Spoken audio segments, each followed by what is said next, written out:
I think, again, because I know the hole's always there. So why not have a good time with it and laugh about it? I mean, is that how you fill the hole? Yeah, it might be. Fill that hole. Fill the hole.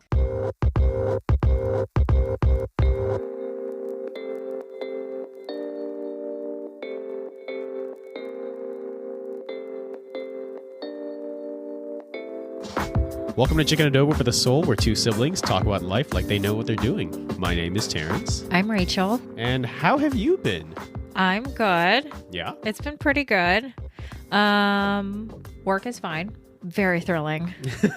Very thrilling. Property management, very thrilling. Yeah, nothing crazy behind the walls this time? Oh, yeah. Oh, well, yeah, we can't really go into detail about that. But yeah, there's been something. I was handling an issue. We found something questionable behind a wall, and honestly, I thought those days were behind me in my hotel days. It's not behind you, it's behind the wall. Shut up. Like when you're cleaning the room and you're like, wow, pair of panties behind the curtains. Bet. Yeah, this was definitely questionable. But no, work's fine. But no, boring life over here. That's okay. It's about to get exciting for me. Let's say that. Yes. I was going to hand it back over to you because you're about to be a very exciting person. Woo! I mean, I'm always an exciting person. Okay. So I've just finished my semester today, right? We talked about it a little bit earlier, and all day, let's just say, like the final lap, the Mario Kart music. No, tell us what your intentions were for today. That's embarrassing. Oh my God. Okay, so you should be embarrassed. I'm very embarrassed. All right, so today was the very, very, very, very absolute last day of the summer semester at in my master's program. I had one paper to submit and then call it a day, right? And then I can go on and do everything else that I needed to do with my life. But alas, I wake up, roll out of bed, and figure that, hey, man, I've got this project down. I've read all the books. I understand it really well. I drew up a really kick-ass outline the night prior. Cranking out this 2,500 word final exam is going to be super easy, right? So I spend the morning watching Marvel stuff like Loki, right? Did that. I organized the corks in my cork bottle thing. What? Yeah. So whenever I finish a bottle of wine, I throw it in a cork bottle or a cork jar. Right. And, they're kind of like stacked on top of each other in a haphazard, disorganized way. Like a pile of Yeah, because they're corks. Sticks. Yeah, they're corks, right? Like a pile of corks? Yeah. So while I'm watching Loki, I figured, I can make more room in this jar if I organize the corks. Oh, my God. Oh, my God. Yeah, so...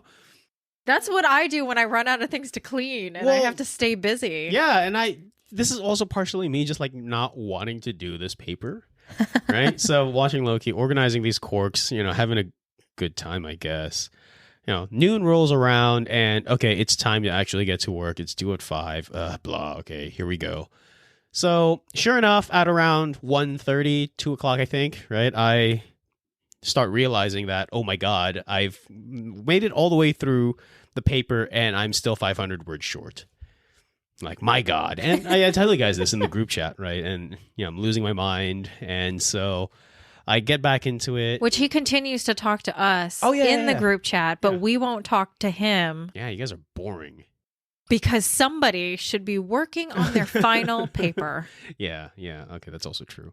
But anyway, so finishing up, and I figured, okay, I've hit a good stopping point. I got 200 more words to go. I'm going to go take a quick break, come back, click on the word count button, and then see that, okay, it's 2,300, yes, but also in the bottom of that box, there's this little checkbox that says include footnotes. My God. So I unchecked that, and I'm knocked back down to 1,900 words.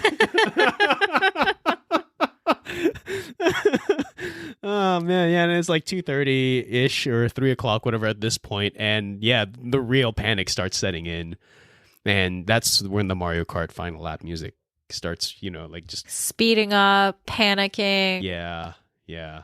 I do manage to crank it out because, man, I did read. I am very familiar and very intimate with the material in this. Putting semester. in an additional 500 words, it's not. It really wasn't that. You could have been behind 1,000, and that would have been scary. That would have been absolutely awful. But yeah, just that sudden, the constant moving of the goalpost was very panic-inducing and was made me feel very uncomfortable. But thankfully, I was confident with the material, and so I think I submitted my final thesis like 3 pages short.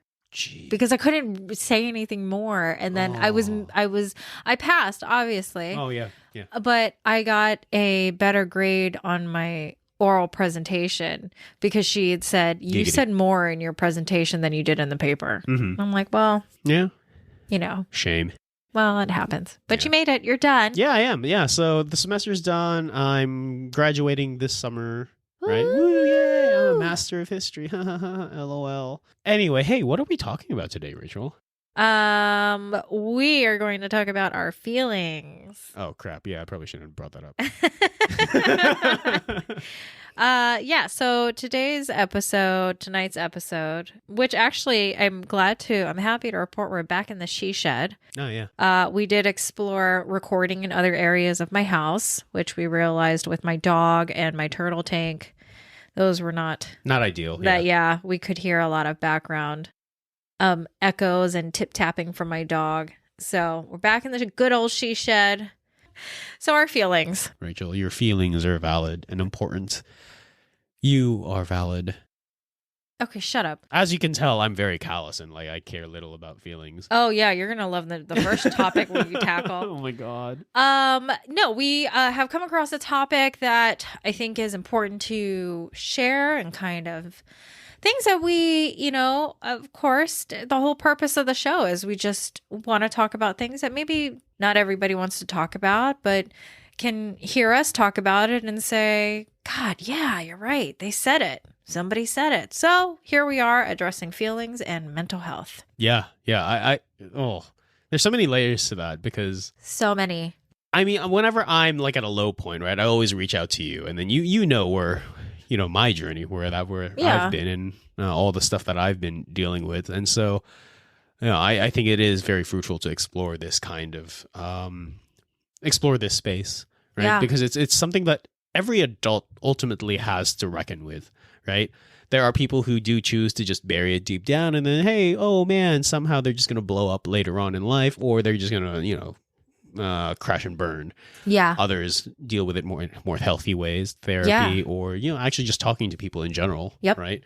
That thing is invaluable. There is really no price tag you can put on a shoulder to lean on or an ear to spill whatever to. But it's going to be interesting. I think we can both agree that mental health is. It's surprised. Fiction. Oh God! Just kidding. I'm sorry. Calm down. Jeez. no. I had to. Oh my God. No. Oh man. You're gonna do really well in this episode. I am just lashing out because I'm in such denial. But anyway. Yeah, I think I'm surprised in a good way that mental health is becoming such a popular topic, such a topic that we have to be aware of. And I think more so my first encounter and the first time I realized how popular of a topic it is. And I don't know if this is because we were going through the pandemic, and it most likely was, but they offered mental health days. Take a moment. There's a specific person that is set aside with our benefits. That is and they're sweet. dedicated. That's awesome, man. Yeah, and I'm reading this email. I'm like, what? You want me to take a moment from not answering emails? Man, I wish the Navy had something like that. God. Yeah. It was interesting. So I was surprised. I guess it sounds like the military doesn't. Or is it changing? Actually, okay, so before I talk about this, full disclaimer, right? None of the things I say about the military are official. These are just all purely my opinion. But, there is still definitely that stigma attached to service members looking to get help for mental health reasons. Right. It's very shameful. It's very embarrassing to say that out loud. But, even with all the programs that are out there for, hey, here's the doctor, here's the chaplain, here's all these programs that we have to quote unquote help. Right. There is still that negative stigma where if you go there and you go talk to those people, it means that you're weak. And it's just that's awful because those are things I would have definitely liked to take advantage of, or not take advantage of, but you utilize. You know? Even saying take advantage of makes me feel like I'm copping out or makes me feel cheap. Are those resources advertised in a healthy amount, and or do you see an increase in advertising those resources? Do you see military personnel going and taking advantage of those? Some do. Some do.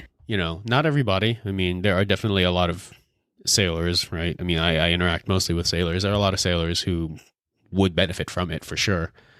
But again, people have to deal with being perceived as weak, and people don't want that. And people are afraid that, hey, if I do this, I'm probably going to get kicked out. And they don't want to get kicked out, right? They probably very much love or enjoy the job, or some very much need the job. Sure. And so they don't want to put that at risk. Who would know that? I mean, they wouldn't know. Like, if you were to take part in those resources and utilize them, I mean, is it something that would be advertised amongst your... So, of course, like there's the doctor-client privilege. Yeah, that's privilege, right? kind of where my first thought is. But the thing is, in order for for a service member to receive it, right, they have to let their chain of command know. They have to let their superiors know that, hey, I'm going to go to medical for reasons. They don't have to specify those reasons, and but 99% of the time, people can kind of connect the dots, right? Oh, they didn't get hurt, they didn't get injured. Don't think they were sleeping around, right? So, et cetera, and it's the scope of possibility becomes very small so that you can more or less confidently connect the dots. Exactly, yeah. That's unfortunate. And I hope that eventually that changes, because I think it's changing out here in civilian life, and at least for me, which is something that I've never encountered with. I think in a way I was hesitant. Again, it was probably because of the amount of work coming in, and I was really feeling a certain way during the pandemic. And for me, I felt like I was doing pretty well than others, but eventually towards the end of the year, I thought maybe I should reach out to somebody. But there was a moment where I thought, it's almost like I had one of those outer body conversations. Yeah. And I was going to reach out to somebody in our benefits department to connect me to the right people. And then I thought, you know what, Rachel, don't. You got yourself out of this the first time. Do it again.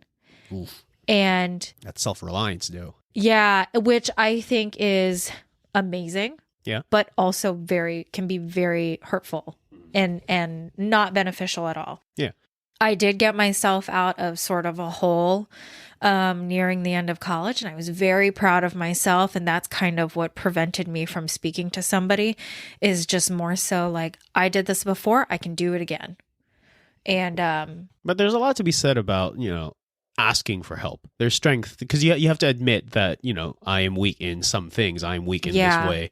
And in order for me to stop being weak, I had to ask for help. It's a tough pill to swallow for some, and definitely for me. It is. I didn't swallow the pill. Okay. I didn't pull the trigger. Mm-hmm. I thought about it. I was very close. And I remember after answering 1,000 emails in one day, I was like, literally 1,000. It was like, not 999. I know. 1,000. And I was like, you know what, Rachel, you did this. I know you can do this. And I think that there is a sense of self-power, and there was a bit of a confidence boost there. And that's kind of that's where I put all my chips in, is that self-confidence. So people work on it, but I think it is very important to reach out to those resources. Yeah. Especially now that it's becoming a common thing.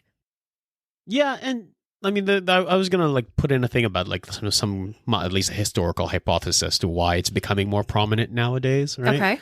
I can go down that avenue a little bit later, but I was going to ask if your hesitation to reach out for help might be colored by, our background or our being Filipino, right? Because I can tell, I know already 100%, right, that my mom would not buy into any of that stuff. She's very old school, very traditional, right? In the old world kind of sense, as in, Like what you're feeling does not exist. Exactly. Yeah. Your feelings don't matter. Suck it up. Rub some Vicks on it. Yeah. Yeah, dude. But this is anxiety, Mom. I don't care. Put it on the bottom of your feet. Oh, yeah. Yeah, Just Mom. kidding. Thanks. That works 100%, right? And just it's the whole suck it up mentality. Suck it up and then, put your head down, do the work, get through it. So I'm the as a refresher, I'm the oldest. Mm-hmm. I was the first to go to college. I only one to finish so far. Yeah. Just wow. Sorry. Amanda. I always once I'm reminded of that. Sorry. Yeah. I was the first. I was the first to do my taxes on my own, which is on paper. My eyebrows are raised right now. On paper. I was the first to fill out my own FAFSA information for my own financial aid in paper, mail it out. I was the guinea pig. So I agree with you wholeheartedly. I think I lived through the suck it up. It doesn't exist. And I think the unfortunate part of it is I actually never got to the point. I guess I'll say this. I kept it to myself and worked on it myself, that I never gave anybody a chance to say, suck it up. So I never even expressed myself. I never said anything. So I think my reasoning for not pulling the trigger and reaching out for help this second time around is because I know what it's like to fall into the hole.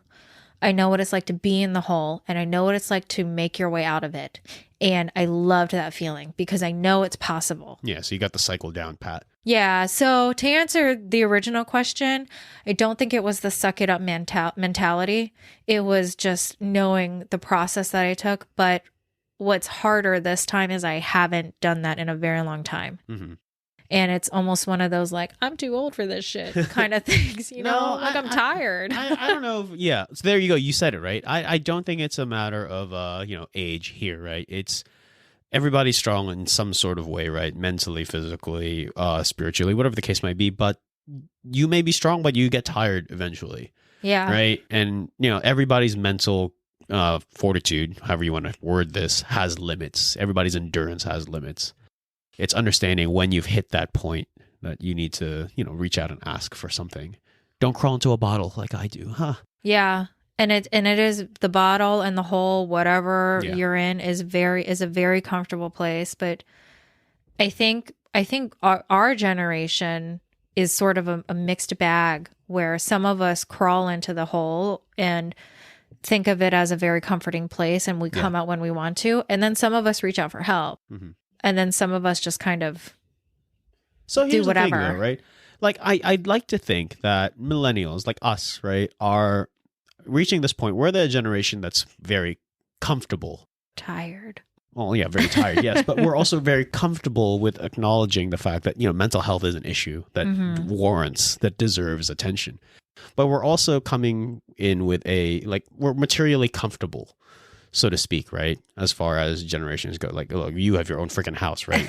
Look at you, so we have the time and the space and we can afford to look more inward instead of just put our head down and work, right? Mm-hmm. And because we now have this time and space to think and process, we understand like, oh, I actually have feelings that are valid. Millennials aren't weak because we care about mental health. Like we're better off for it. We've inherited the same amount of grit and drive that, previous generations have. It's just not expressed in the same ways that they saw it or they understand it. We give two shits about issues that they don't. That doesn't mean that we're, our heads are in the clouds. We just have the resources now and we have the language now. We have the awareness now to start processing these. Yeah, I agree. It's not that we're weak. It's just now we're dealing with something that you just didn't deal with in your time.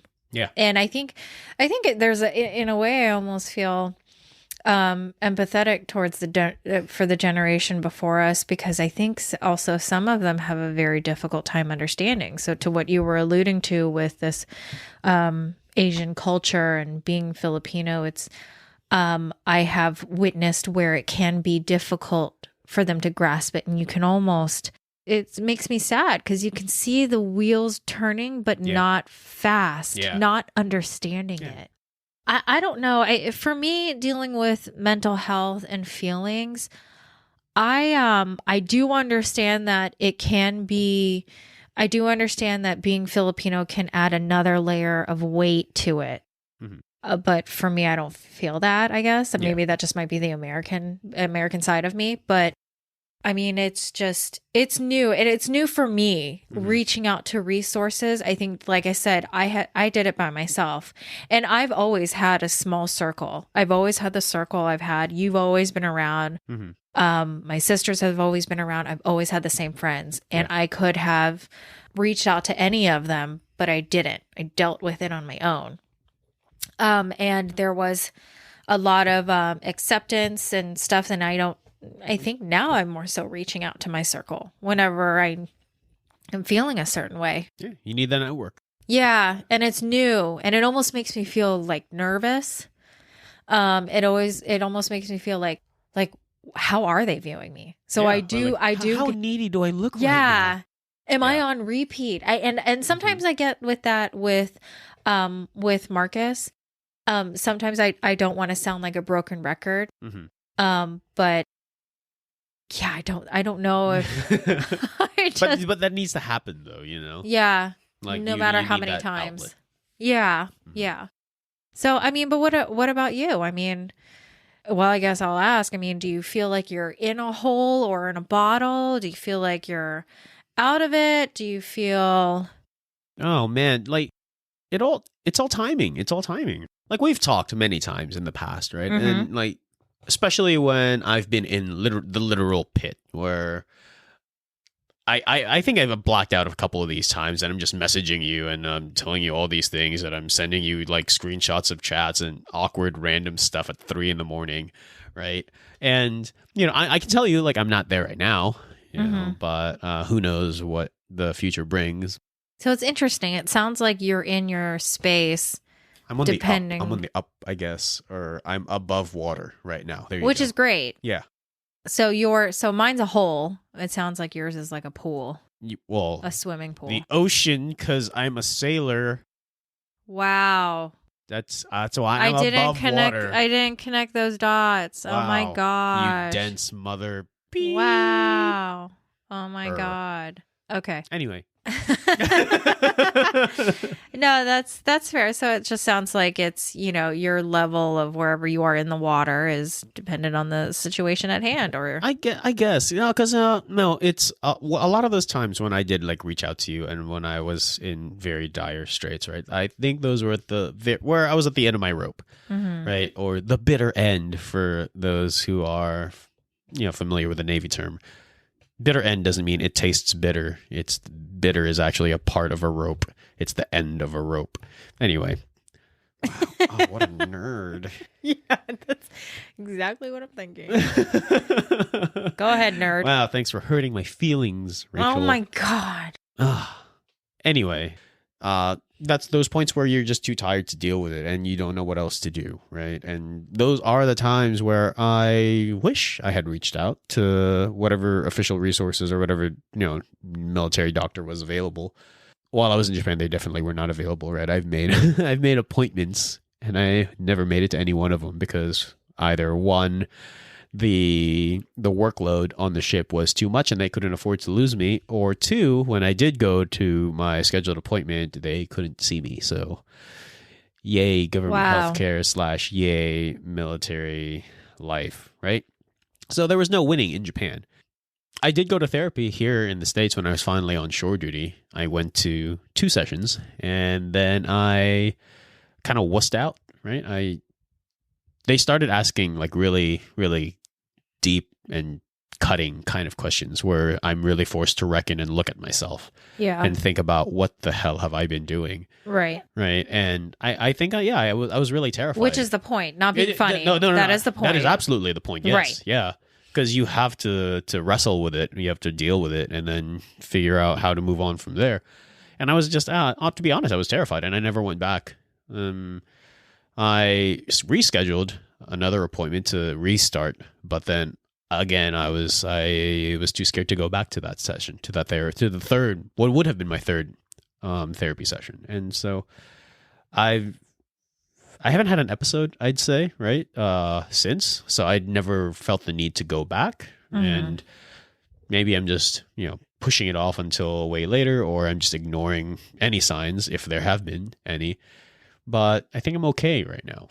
I don't think ignoring the signs or ignoring the I don't like to say issue with this particular topic, but you know what I mean? Yeah. I don't think that may be the case. I think my outlook on that is you may be doing other things to help you move on from that. Or cope. Yeah. I think what sometimes, basically what I'm saying is there would be others that say, oh, you're just distracting yourself. You're just doing other things to distract yourself from and avoiding what you need to face. And I don't think that is entirely the case, because maybe, and think of it this way, maybe you don't need to get that deep into it. Maybe you don't.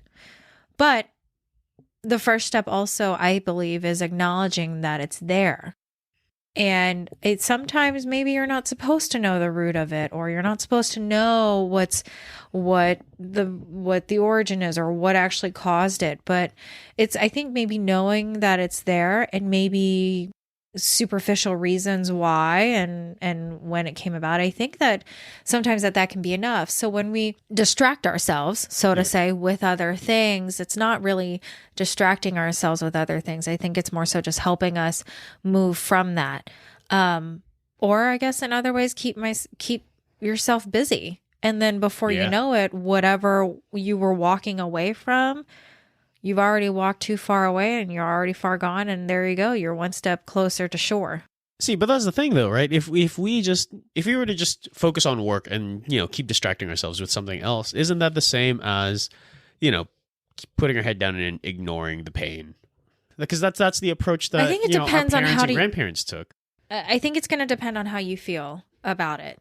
I think obviously, I guess I should say overall, I think it's going to depend on the person. Yeah. But I think for myself, if I feel like myself, then I feel like I've walked away, that I've overcome that hurdle, and that I've gotten out of that hole, so to say. I think for me, like I said, I acknowledge it. I know it's there. I know I'm in the hole. Now, how do I get myself out? I don't need to know what, or maybe I do, but I don't need to know why I'm in the hole. I don't need to know what caused the hole to be there. But I see what you're saying, that we're not just, that it's almost like we're just filling the hole with like quicksand. I could easily fall back into it. But for me, I think that once I've distracted myself with other things, I filled it with concrete and I feel pretty good. I don't know. That sounds like that feels very dangerous, because that's literally all I did in Japan, Rachel. I buried myself in work. I slept. I lived on the ship just so I don't have to go out and drink or be alone. Sure, and I think that's why it depends on the deal person. With my own demons on my own time. Like I needed to stay engaged, and I needed to be surrounded by people. So like when you say that, fill the hole with work or whatever the case might be, those are red flags. That's a massive alarm for me. Yeah. Because that's how I dealt with things, and that's how it got so bad for me. Right. Mm-hmm. And I know you're made of different stuff. Right. Yeah. So if that works out for you, hell yeah, all the better. It's just, it sets me off because it didn't work for me. Yeah. I'll tell you that. There you go. Yeah. I think that's what makes me feel concerned. I think what helped me is, I think, just knowing that it was there. I don't, I'll be very open, because this is the point of the podcast. Yeah. I am feeling a huge sense of anxiety. I don't know what it is. I don't know why I'm so anxious. Is it because... You should try drinking. It's pretty great. Is it because... Talk about distractions. I'm just saying. I have been going through a very similar feeling that I have not felt in years. Mm-hmm. I don't know what it is. I don't know if it's because thought I was going to be a great teacher and inspire students, and I'm not. I thought I was going to have 4 kids, and I don't. I thought I was going to have, I don't know, $1 million, but I don't know. Yeah. So, but quarter life crisis, I think. Yeah, the millennial midlife crisis, where I'm feeling you're gonna die at 60. Thanks. Where I'm feeling a certain way, and I think for me, it's enough knowing that I've faced this anxiety, and it's almost like I know it's there, and that's enough for me. And I know what the problem is. I know that it's causing me to feel a certain way. Now, how do I get myself out of this hole? What can I do to get out of this hole? And that has worked for me. I think that's what I did years ago. But I don't know. I mean, I don't need to know why it's there. And I don't know about you. I don't know if it's enough for you to just know what your demons are and what's there, and then have a quick coffee with them and then continue to move on. So no, when I have identified what my issues really are, right? And I think one of the core problems there is just abject loneliness. Coming home at the end of the day and not having anybody to share my day with, like especially when I was in San Diego, when I was in Japan, when I was basically alone, right? That felt awful. Like what am I literally killing myself at work for, right? What am I, spending all these hours, 15, 16-hour days at work? What is this all for? Just for me? Like that feels like such a waste of my life. The source of a lot of my discomfort, unease, however you want to word it, right, is because of what felt like the meaninglessness of my efforts. If all I did was just work just to survive, that is absolutely pointless. I might as well die, right? There's no meaning here, right? And that's one of the hallmarks of like being a millennial or millennials in general, is that we seek meaning in anything or almost everything that we do. Right? Like hence social causes, hence donating, hence like all these movements that a lot of people are very committed to, and so on, right? But that's also part of the reason why I chose or competed for this set of orders that I have right now, because I would be here close to you guys, like family, right? This helps combat that loneliness, or at least gives some semblance of meaning to all the stuff that I'm doing. Right? I can be the kuya to something or to someone, right? Whatever the hell that is, or I can start laying down the foundations for a real career after the military by working so close to the academy, working so close to DC, or actually like living in DC, right? But while I was alone, like I knew that was the problem, and spending all my time at work was not helping. And so I did what I can to like alleviate it, but it still surely was not enough. Sure. Like, it was still too much time spent at work. A lot of it was definitely out of my freaking hands. Like there are some people that definitely outrank me and tell me that, hey, you can't go home until XYZ is done. Yeah. Like, okay, yes, sir. And that's the unfortunate case. There's no, my hours are at 9 to 5 or or 8 to 4, right? Right. I have a certain 1 hour guaranteed in my contract. No, that's not the case in the military. All those separate stresses really, really beat and wear people down, especially at my, in my experience. And I think that's why companies now and jobs are now being very aware of mental health. Yeah. Because you spend anywhere between 8 to 15 hours at work. So, hell, why not at least make it seemingly nice? Whatever that means. No, yeah. But, that was one thing I realized after the pandemic is, oh, yeah, that's why you're offering me benefits with a mental health representative. Yeah. But that's, I get where you're coming from in acknowledging, knowing what the problem is. And I think I don't want to say recommendation because I don't want it to sound like, no, it's fine. But I think the first step I've always believed is knowing and acknowledging what the problem is. Yeah. And I think because I like solving puzzles, that's kind of where that comes from is now I recognize the issue. Now, what can I do to fix this? So I do think in overcoming a lot of feelings and a lot of mental health issues, it's obviously going to be a lot of effort and a lot of energy on the person. And some days are good days where you exert so much energy and you're one step closer out of the hole. And then some days you just want to stay in bed all day. Yep. Which I have unfortunately never done. And What? I know. Are you serious? You have weekends.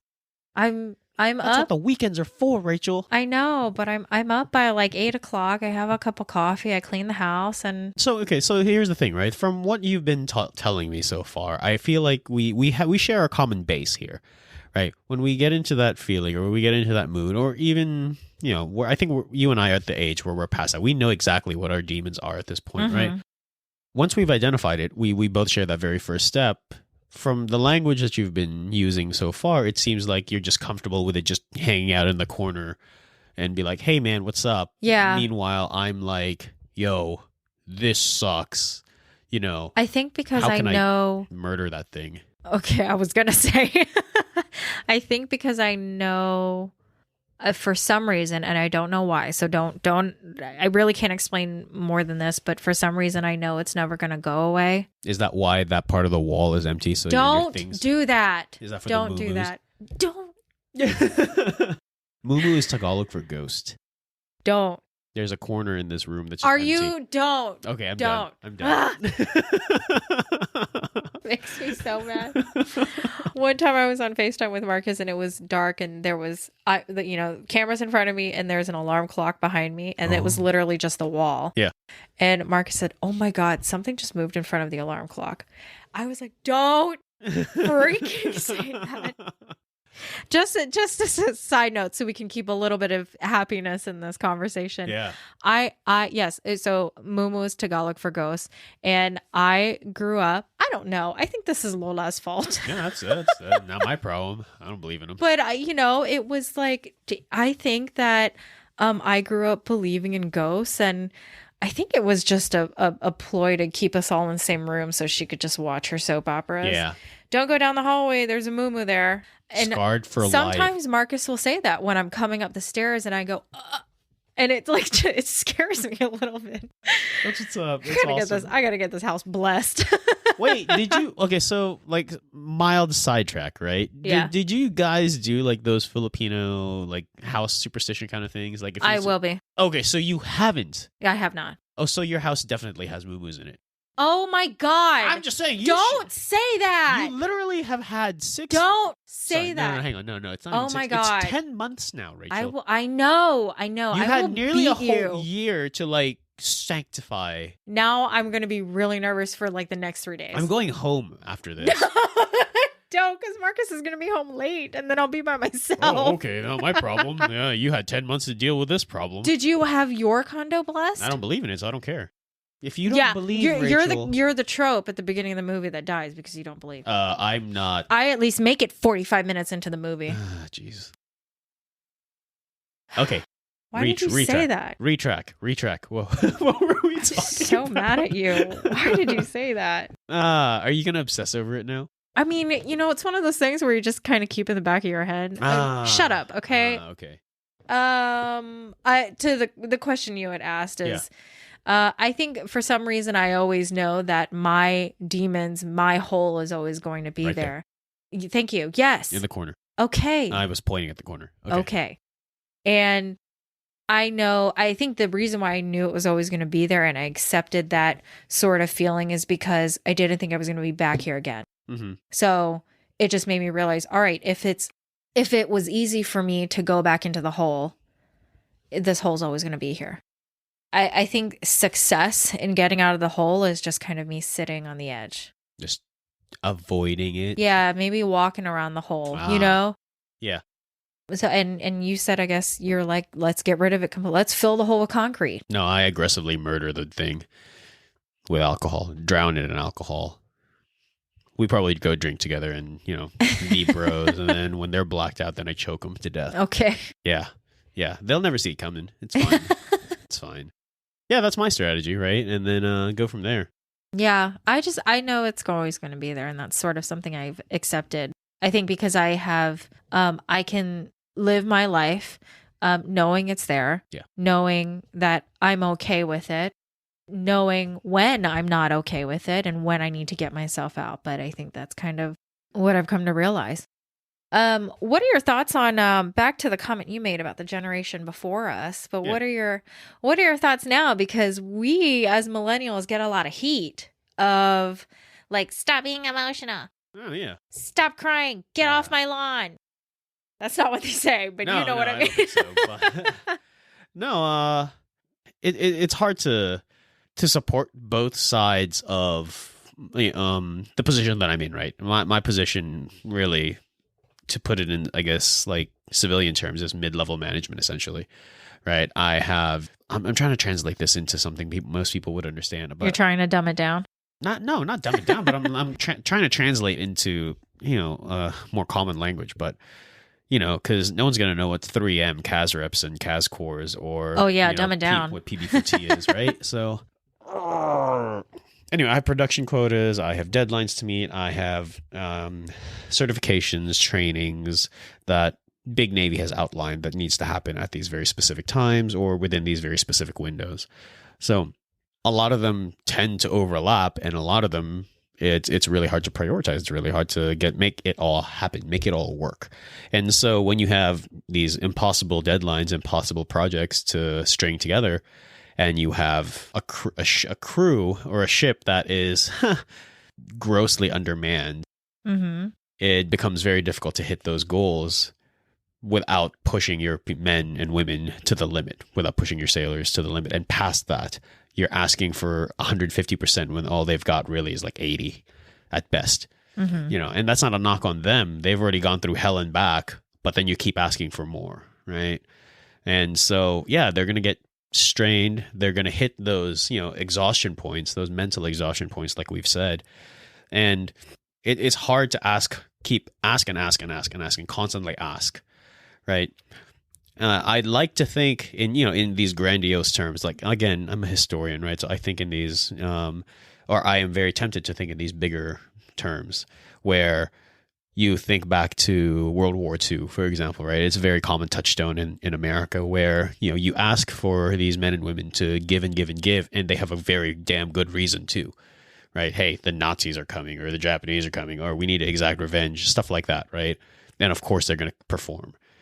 Today, we're a peacetime military. We're a peacetime Navy, right? The wars, quote unquote, that we have aren't really wars. They're not really existential crises for this country. It's hard to make big asks of people when the why is very difficult to justify.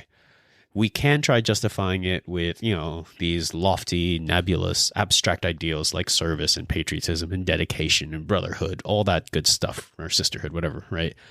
But it's honestly just not enough for a lot of people, especially when you have military leaders, political leaders, peers, even at the same level, who are very self-serving, very selfish, very, they're not looking out for anybody else. So when people say that millennials are weak, and again, this is all coming purely from a military perspective, because that's kind of all I know, right? When people say millennials are weak, they fail to recognize that, we are facing a lot of different and unique challenges that other generations didn't have. They surely have seen things that rhyme, yes, but the way that they had dealt with it is it's not the best way to go about it either, right? It's either cram it down a pipe and then forget it forever, and then let that just blow up on you eventually. Hence you have a lot of broken families, you have a lot of ruined childhoods as a result. Or I can't think of any other examples right now, but it's a lot of unhealthy ways to deal with the mental stress. Yeah. And as shitty of this position that we are in the military, we're unable to really take care of ourselves. We do recognize that it's important, but alas. Well, no, I think we have a better understanding of emotional intelligence, yes, and being aware and knowing that. And I think that's, again, on the generations before us, that's most likely why they see us as weakness, because as a weakness, because that's what they would have been scolded for. Yeah. Yeah. Oh God. Yeah. Yeah. Don't cry. Rub some dirt in it. No, I've cried numerous times at work. Yes. Yeah. I cry all the time at work. I did cry. Something went wrong at work, and I remember thinking, don't cry in front of your boss. You've only been working with him for a year. Wait till you get home and cry all you want. Man. And luckily I work with a great coworker, and she walked by the office and she just smiled because she knows I like to make her laugh. So when she smiled, I can hear her in my head, like, don't cry, I'll laugh at you. And then, so that helped. But yeah, I think our understanding of emotional intelligence is very beneficial. Yeah. And I think it's going to be very, very beneficial. I'm almost curious to see how you would take it in a classroom. Oh, no. Oh, oh, did you not think about this? No, I've kind of considered it, but at the same time, it's like, I don't think it will happen. It sounds like you don't have to act on it because the class that you'd be teaching. I can I can, point them in the right direction. Hey, go talk to the chaplain. Hey, go talk to Doc, right? Yeah. And I personally don't have to deal with it unless they like straight up come to me like during office hours or something, right? And like, yeah, sir, Mr. Viernes, Lord, I need some help, please. What the hell do I do? Did you just say Lord? I don't know. Okay, I'm sorry. Buddha, what do I do? Is that what you meant? No. Oh. Anyway. Yeah, that's interesting. I mean, yeah, I'd be curious to see what it's like, because they actually, when I was in college and they put us through sort of a little bit of training, we had to really grasp emotional intelligence and recognizing that with others and with high school students, so yeah, it'll be interesting because you'll be teaching on a college level. Yeah, but I mean, again, these kids are still teenagers.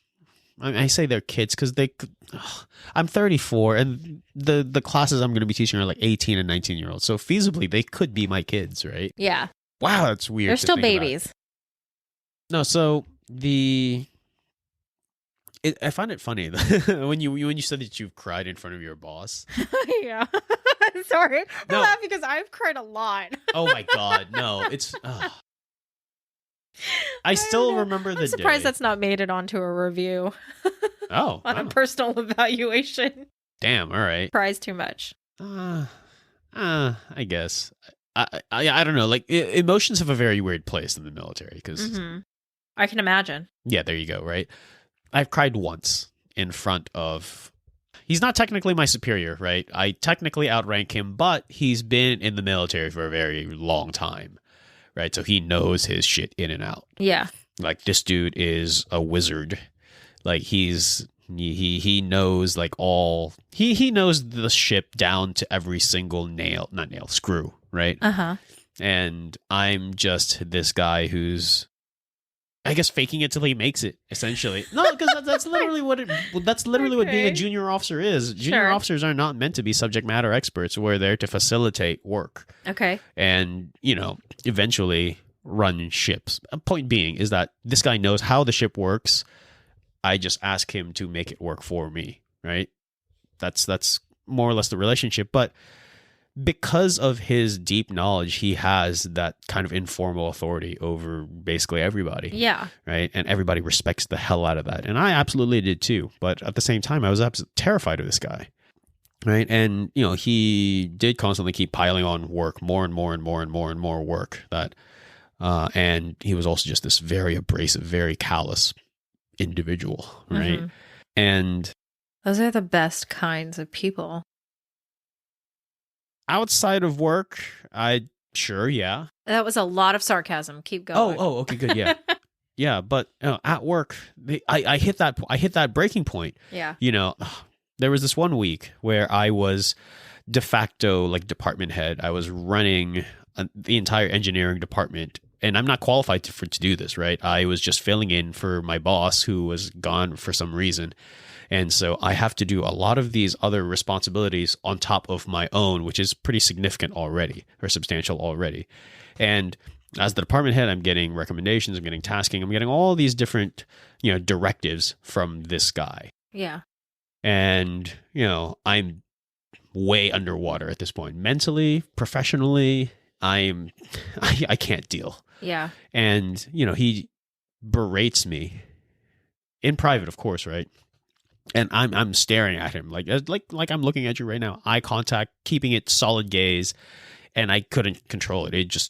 it just started coming out, like tears are just coming out. And he just keeps going, and then he sees what's happening, and he's like, "Whoa, man, are you okay?" Like, "Yeah, I'm fine. Just keep going." Yeah, just keep going. What's going on? And I'm making that ugly face, that pathetic looking face. Yeah. Because I can't control it. I'm not sobbing. I'm not being like terrible, right? I'm not being the stereotypical, like, quote unquote weak man who just crumples into a corner. Yeah. Right? I'm not in the fetal position. I'm standing like directly making eye contact with this man, but like inside I have just absolutely shut down. What did he say? Nothing. He just kept going. He just kept going. Like, "Are you okay?" Like, "Yeah, just what's going on? Tell me what's going on." Okay. I've been told that because coworkers have seen me cry. Yeah. And they have said, "We never want to see you cry because you look like a very sad Disney character." Oh no. And I cried. Same fear as just I had made some mistakes at work, and it's just always the constant fear of, oh my God, this is the day I'm going to get fired. I've never been asked to resign. I don't know why. And I just like, my boss was like, "Whoa, hold on a second." Couldn't even get to the point of even scolding me because I was so mad at myself. Oh. And then, of course, imagine that. I know. And I think I remember just kind of saying my piece on it. Yeah. And it was one of those like, could I have done more? Which even hurt me more. Yeah. Then I'm in my office and my coworker brings me a cookie. And I heard after that. That's awesome. After that, she told me when I walked in and brought you the cookie, my boss was like, "I told you to leave her alone." Now she's gonna cry. And I think for me, I guess a method I use to get over some things is humor, because I think, again, because I know the hole's always there. So why not have a good time with it and laugh about it? I mean, afterwards, when my boss left and I got done crying, my coworker was like, "You cried in front of him." I was like, "I know. I can't believe I cried in front of him." But it's you just have to use humor. Yeah. I think that's a method that I use also, is I use humor. I definitely keep myself busy. Okay. And I will admit sometimes I will, Marcus is going to kill me, I will go shop when I'm not supposed to. Ooh, I know. I'm telling him about this. Yeah, because he listens to the podcast. Hey, Marcus. He doesn't, so you have nothing to worry about. Okay. But I Hey, Marcus, go listen at about the 50-minute mark. I just that's what I do. I think for me I use humor. I will definitely distract myself with cleaning or keeping myself busy. There have been times where I mean, and you lived with me for 3 weeks, so I mean, when in that 3 weeks have I ever really sat down to relax? You don't. I found that really disturbing, actually. Yeah. You don't. You literally freaking don't. I think why? I think as soon as I can shut down, I take that chance. I think it's because I'm afraid of being alone with my thoughts for too long. Ooh. Because then I start thinking. I'm a natural daydreamer. Yeah. I'm also a paranoid, and I will create scenarios in my head, and I just start overthinking. And that could obviously escalate into other things that could be very damaging. So there are times where I will not sit down and relax. Even when I'm reading my book, I start thinking. And Have you tried mushrooms? That's great for your hyperactive imagination. No. It'd be fun. I would pay to watch you trip balls. No, we're not doing that. We are not doing that. I'm just saying it's going to be dope. But I can't think of any other reason. And I know it's strange, but I know that my hole is always going to be there. And I think I've accepted that presence. And that's just something that I've stopped trying to get over, and just learning to deal with it. Each person will have their own method in getting over things and in dealing with mental health.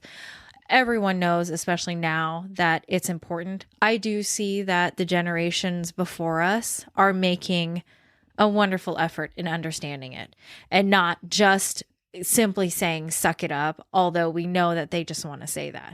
It's because it's the easy way out, It's right? the easiest. Rub some dirt on it, get up, keep going. Yeah. But keep that in mind. Get up and keep going.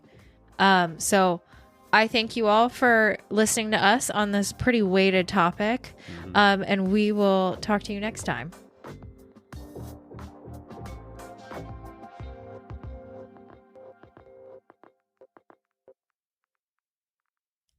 For me, what's worked for me is knowing that my hole is always going to be there. And there is, okay, gross.